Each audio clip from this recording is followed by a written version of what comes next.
So today we're going to take a look at some more factoring situations. We've been looking at common factoring so far. Today our goal is I can recognize binomial common factors and can use them to factor by grouping. So when we look at this expression here, how many terms do we have and what do the terms have in common? Well, this has two terms. And the part that they have in common is y. So we would take y out in front here if we were factoring. And if we divided each of these terms by y, that would give us 3x minus 4 in the bracket. When I look at this expression here, how many terms and what do the terms have in common? In this question, even though it looks like there's more going on, there are still two terms. That's all one term because it's multiplication, then a subtraction sign, and then that's a term. So there are two terms, and the part that these two have in common is the x plus 3 part. That's common to both terms. So my greatest common factor is going to be x plus 3. And if I divide these two terms each by x plus 3, okay, so the x plus 3 is just like the y up above here. So I put my x plus 3 out in front, then I open a bracket. And when I divide x plus 3 out from this first term, I'm left with 3x. And when I divide it out from this second term, I'm left with minus 4. So that's what we end up with when we factor that. So below here it says the x plus 3 bracket is considered a factor because it is linked by multiplication to the other part of the term. Since it is a factor, we can divide it out just as we would any other common factor. So again, the x plus 3 is just like the y that we took out up here. So we're going to try some of these questions here. Similar to what we had up above, we have two terms. 2x minus 5 is common to both terms. So 2x minus 5, I'm going to write it exactly as it is up above with a bracket around it. And when 2x minus 5 is divided out from these two terms, we're left with 4x minus 6. So that's what we get when we factor that expression. And the second one here, the common factor is 5q plus 6. And when we divide it out from each of these terms, the other bracket's going to be 4p squared minus 2p. Now one thing we have to be careful of is that after we do the common factoring with the brackets like we've done here, because we're factoring out a binomial, we need to check and see if we can common factor the brackets that are left.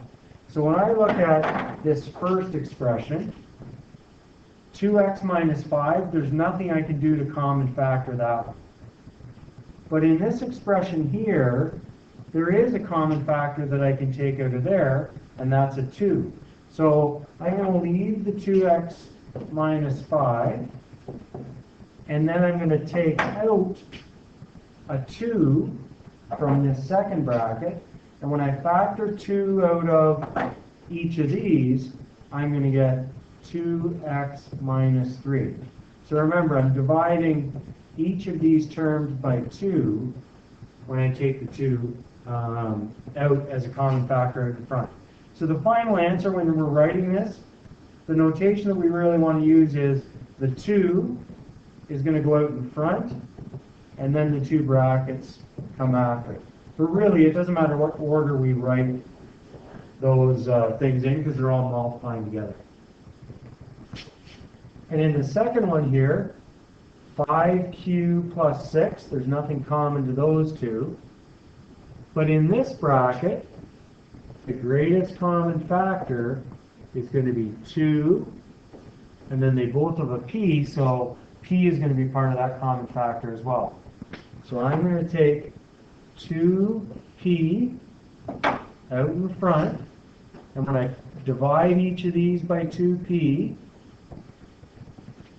I'm going to get 2p minus 1.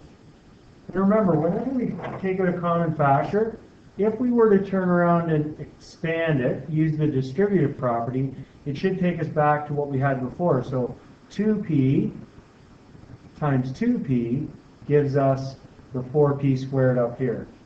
And 2p times negative 1 is equal to the negative 2p that we have up here. So when we rewrite this one with that 2p out in front, this is what our solution would look like when we factor that. Okay, so that's something to always watch for. After you do your first step of factoring, check to see if there's anything else that can be done as far as the factoring goes.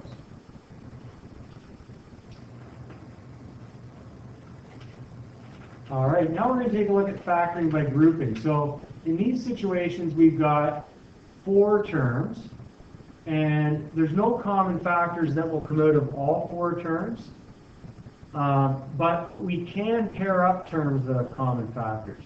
So when I'm looking at this, and there's more than one way to do this, but when I look at this, the first thing I notice is that these 2 terms both have a c in them, and these 2 terms both have a d in them. So our first step here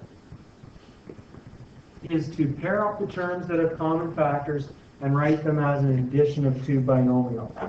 So I'm going to write down 42mc minus 7n squared c, and then minus 36md plus 6n squared d. So make sure that you copy everything down accurately. Remember, these signs that are in front of these terms don't change. It's not an equation. We aren't moving them to the other side. We're just rewriting them in a different order. Okay, so we've done that. Our next step is to take the common factor out of each binomial. So in this binomial here, my greatest common factor, 7 is the biggest number that divides into 42 and 7. Both terms have a c in them, and the exponent, the smallest exponent, is just 1. So when I divide these 2 terms by 7c, I'm left with, so 42 divided by 7 is 6, and there's an m there. And then in the second one, the 7s would divide out, but I've got a negative there, so it's going to be like negative 1, and then n squared. Okay, so that's dealing with the first 2 terms. Now we're going to deal with these 2 guys. So in this one, I'm going to take out plus 6d. So 6 goes into both those. It's the greatest common factor of 36 and 6, and they both have a d in them. Now if I divide these 2 terms by 6d, negative 36 divided by 6 is going to be negative 6, and then there is an m there.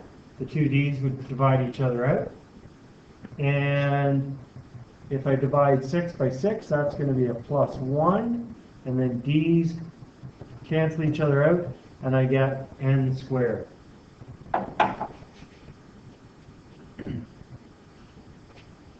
Now, when you look at this, you may think, well, that doesn't look like the questions that we just did before, because we've got different things in the brackets. So for step 3, you should be able to see a binomial common factor to take out.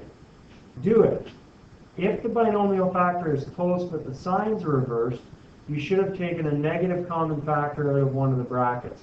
So you can see here that I've got 6m minus 1n squared here, and I've got negative 6m plus 1n squared here. So the signs are different on these two.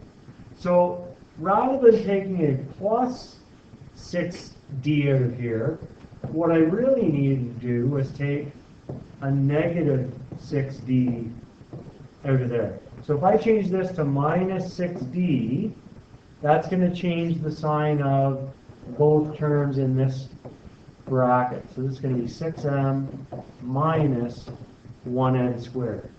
And now you can see that we've got the same terms in these two brackets.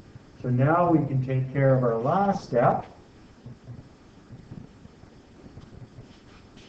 Okay?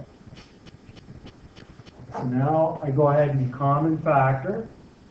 Actually, I'll do that up here. So this is 6m minus 1n squared. And from the first term, I need to take a 7c. And from the last term, I need to take a minus 6d. And then step 4 is like what we did in the last examples. We have to check the remaining factors closely to make sure that there isn't a common factor to come out of one or both. So there's nothing common in this first bracket, and there's nothing common in that second bracket. So that's what our final answer would be for that question there. So with the grouping questions, we've got to do the grouping at the beginning, we common factor, and then we do the binomial common factor with the brackets. So let's try some more here. In this case, you can see that these first two terms they don't have a common factor. So we need to group them so that we've got common factors beside each other. So I can group these two together because they both have an x. So 28xy plus 35x. And then these two guys, 5 will divide into each of them. So if I common factor the first two, the biggest number that goes into 28 and 35 is 7. They both have an x in them. So inside the bracket here, if I divide this by 7x, and I divide this by 7x, I'm going to get 4y plus 5. And then in the last two terms,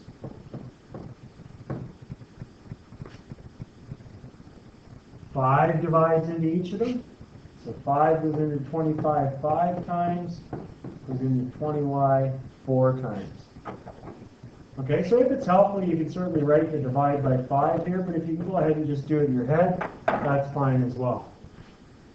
Now you can see we've got similar looking brackets, and what you need to realize here is that in both brackets, it's a plus 5 and a plus 4y. It doesn't matter which order we write these two terms in if they're being added together. So our two brackets, when we finish the factoring, one bracket's going to be 4y plus 5, and then the other bracket, these two parts are going to be in, so that'll be 7x plus 5. And when we check both those brackets, there's no common factor that can come out of there. Okay, and this one here at the top, we can common factor the first two terms, so we can go ahead and do that. So for these two terms, I can take a 2 out, and that's going to leave me with, I can't do that though. My last two terms won't have a common factor. So I've got to make sure that both pairs have a common factor. So I'm going to have to pair up the 4xy minus x and the 6 with the minus 24y. So be careful of that. When you pair up one set of terms, you have to make sure that that set of terms has a common factor, and so does the other one. So x is the common factor in these first two terms, we get 4y minus 1. And we can factor a plus 6 out of the last two terms. And we get 1 minus 4y. And you can see we had the same thing happen that happened to us before. These two terms are the same as these two terms, except the signs are different. So to solve that problem, we're going to change this plus 6 to a minus 6. And that's going to change the sign of these two terms in the bracket. So now the 4y is positive, and the 1 is negative in both brackets. So it's going to look like that when we factor it.